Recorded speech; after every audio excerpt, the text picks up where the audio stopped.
नमस्कार मित्रांनो, आज आपण तुला पाहते रे या कथा मालिकेचा 7वा भाग बघणार आहोत. मल्हार शीतलपासून लांब असला तरी त्याचं संपूर्ण लक्ष शीतलकडेच होतं. थोडं जेवून मल्हार शीतलजवळ गेला. मी शीतल, काय झालं? तुम्ही जेवला नाही? मल्हार शीतलला म्हणाला. मल्हारच्या बोलण्याने शीतलचा आणखीनच पारा चढला. का? तुम्ही भरवणार आहात का? शीतल एकदम बोलून गेली. हां, तुम्हाला जर चालणार असेल तर मला काहीच प्रॉब्लेम नाही, आवडेल मला. मल्हार म्हणाला. काही गरज नाही, आधी तुम्ही जेवा, जा. शीतल म्हणाली. पण नक्की काय झालं? तुम्ही अशा जेवणावरून का उठून आलात? मल्हारने मुद्दामहून शीतलला विचारलं. तुम्हाला काय करायचं आहे? तुम्ही काय माझ्यावर लक्ष ठेवून होतात का? एवढे बोलून शीतल तोंडातल्या तोंडात बडबडायला सुरू झाली.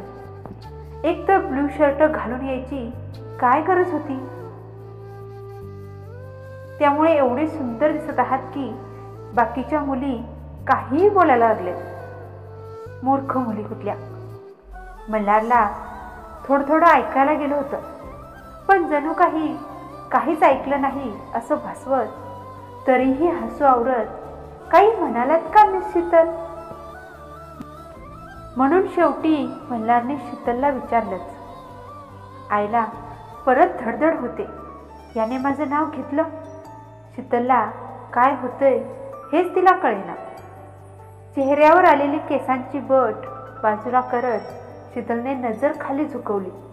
मल्हार खुश होऊन गालातल्या गालात हसत निघून गेला. लंच ब्रेक संपल्यानंतर सगळेजण आपापल्या जागेवर बसून काम करू लागले. पल्लवी शीतलजवळ आली, पण काहीच न बोलता आपल्या जागेवर जाऊन बसली.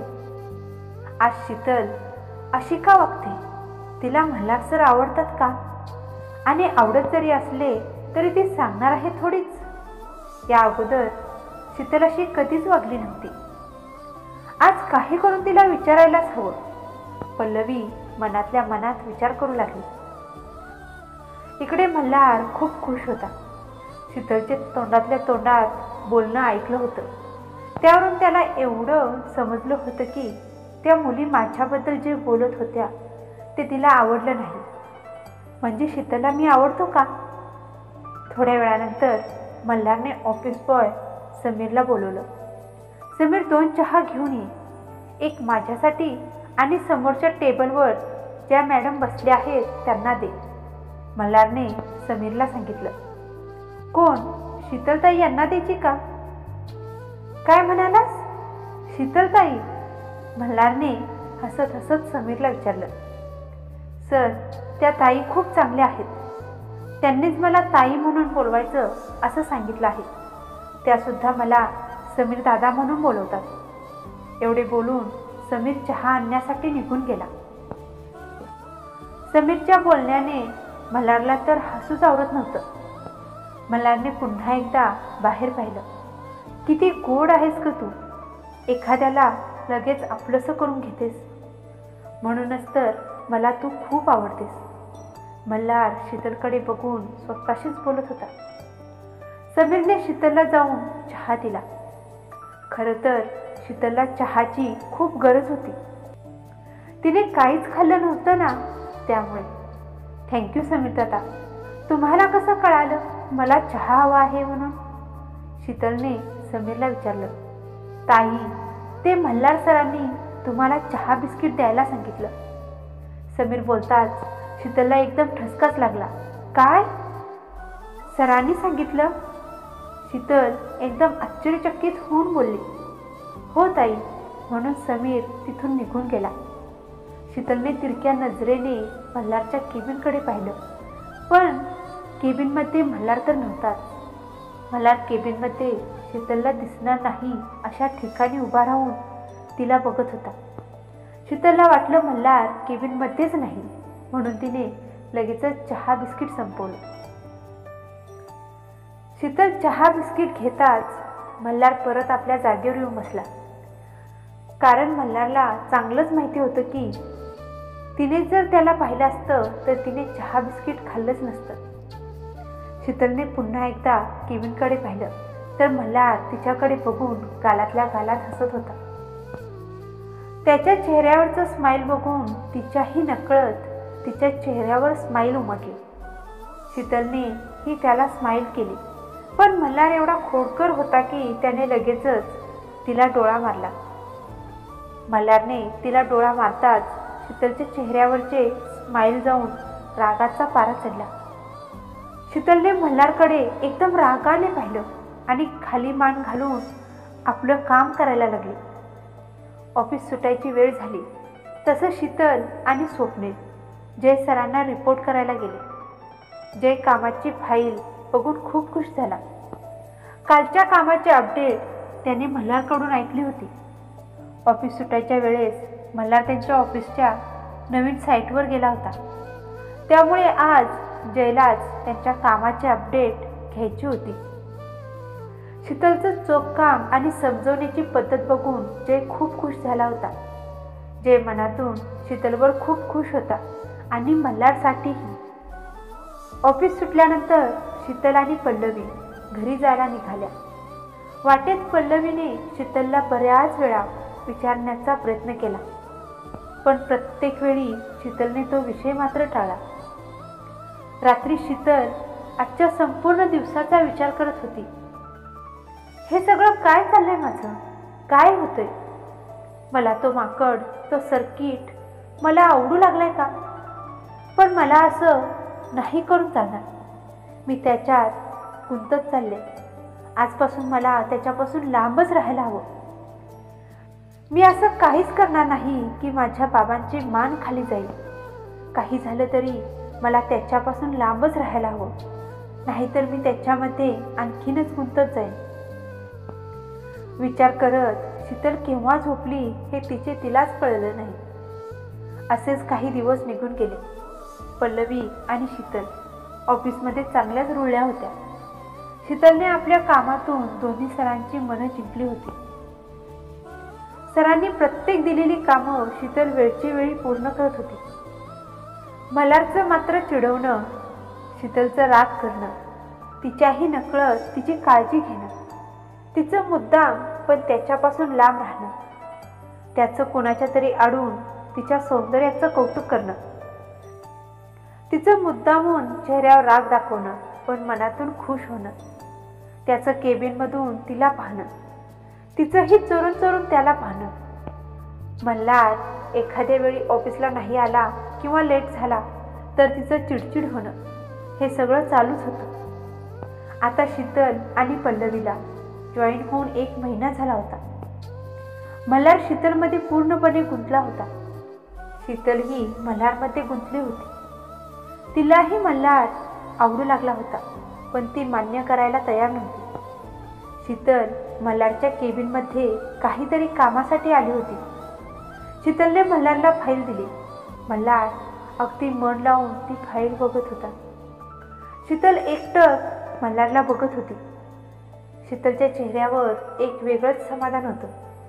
मल्हारच्या लक्षात आलं की शीतल त्यालाच बघते म्हणून. मल्हार गालातल्या गालात हसत हळूच बोलला, अगं वेडे, अशीच माझ्याकडे जर बघत राहिलीस तर प्रेमात पडशील ना माझ्या. मल्हारने हळूच बोललेले शब्द शीतलच्या कानावर पडले आणि शीतल पूर्णपणे ओशाळली आणि केसांची बट पाठीमागे सारत इकडे तिकडे बघू लागली. मल्हारने लगेचच विषय बदलला आणि कामाचं बोलू लागला. शीतल मल्हारच्या बोलण्याने पूर्णपणे गोंधळून गेली. ती विचारातच पडली की हा सर्किट खरंच बोलला की मला भास झाला. असं म्हणून तिने लगेचच फाईल घेतली आणि बाहेर निघून आली.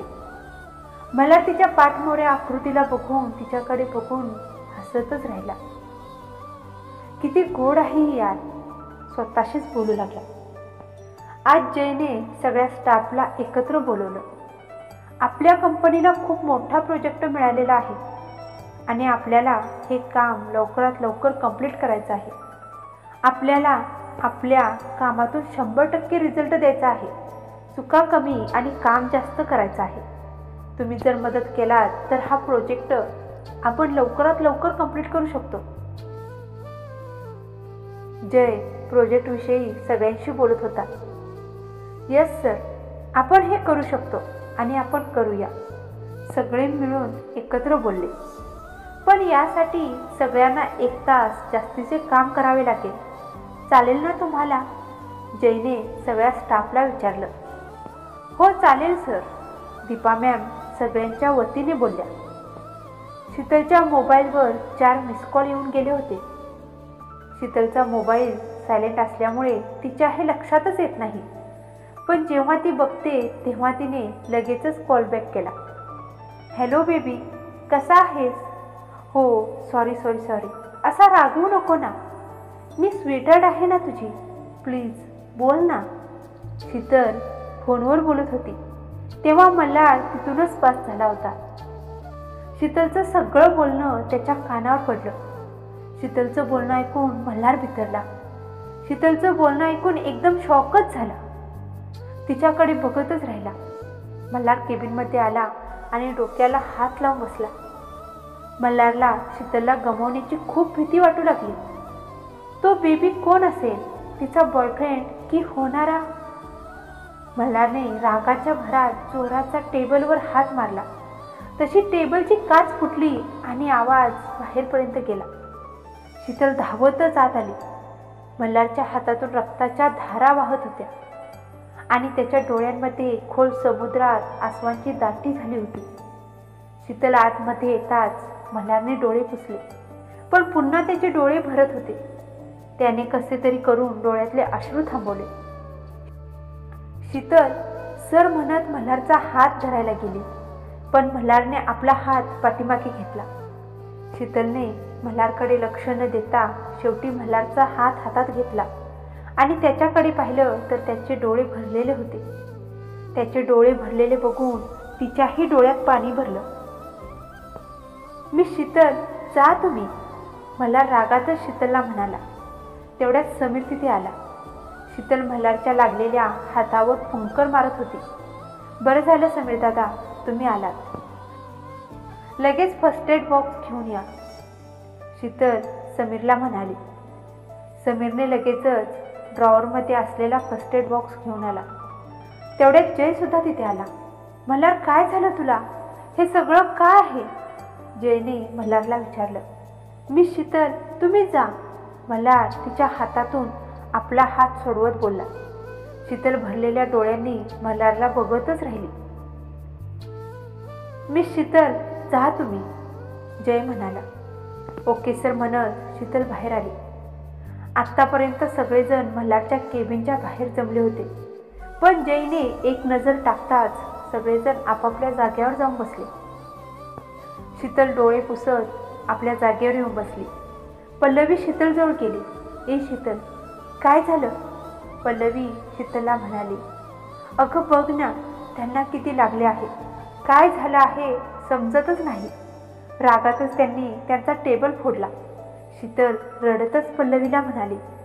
अगं पण त्यांना काय झाले हे आपल्याला नाही माहिती, पण त्यांना लागले हे बघून तू का रडतेस? तुला काय झालं? पल्लवीने शीतलला विचारलं. शीतलने काही नाही म्हणत विषय टाळला. इकडे केबिनमध्ये जय मल्हारच्या हाताला बँडेज करून देतो. अरे तुला असं काय झाले? असं का वेड्यासारखं मल्हार वागतोस? जयचं बोलणं ऐकून मल्हारला अश्रू अनावर झाले आणि मल्हारने जयला मिठीच मारली. जय थोडा वेळ तसाच थांबला. थोड्या वेळानंतर मल्हारला दूर करत विचारलं. काय झालं? सांगतोस का आता मला? जय, अरे सगळं संपलं. पुन्हा एकदा प्रेम माझ्याकडे पाठ दाखवू पाहते. शीतल मला सोडून तर जाणार नाही ना? मल्हारने रडक्या चेहऱ्याने घडलेली सर्व हकीकत जयला सांगितली. अरे एवढ्याशा कारणावरून तू एवढा मोठा निष्कर्ष काढलास? तू थोडा मूर्ख आहेस का? तू असा कसा विचार केलास की तिच्या आयुष्यात कोणी असेल म्हणून, आणि त्यामुळे तू असं वागलास? जय मल्हारच्या हाताकडे बोट दाखवून बोलत होता. मल्हार, तू जरा खूपच मूर्ख आहेस. कोणतीच गोष्ट क्लिअर नसताना तू एवढा मोठा निर्णय कसा घेतलास? कदाचित तो तिचा भाऊ असू शकतो, मित्र असू शकतो. उगाच कोणताही निष्कर्ष काढू नकोस. शांत हो जरा. जय मल्हारला समजावत बोलत होता. तुम्हाला काय वाटतं मित्रांनो, शीतलच्या आयुष्यात दुसरी कोणी व्यक्ती असेल का? कोण असेल ती व्यक्ती हे जाणून घेण्यासाठी तुम्ही सुद्धा खूप उत्सुक असाल ना? मी सुद्धा आहे. तुमच्या आयुष्यामध्ये असा काही प्रसंग घडला असेल तर नक्की कमेंट करून सांगा. पुढे काय होणार आहे बघूया आपण पुढच्या भागांमध्ये. आजचा भाग तुम्हाला कसा वाटला हे कमेंट करून सांगायला विसरू नका. आणि चॅनेलवर जर नवीन असाल तर सबस्क्राईबसुद्धा करा. भेटूया पुढच्या भागांमध्ये. तोपर्यंत धन्यवाद.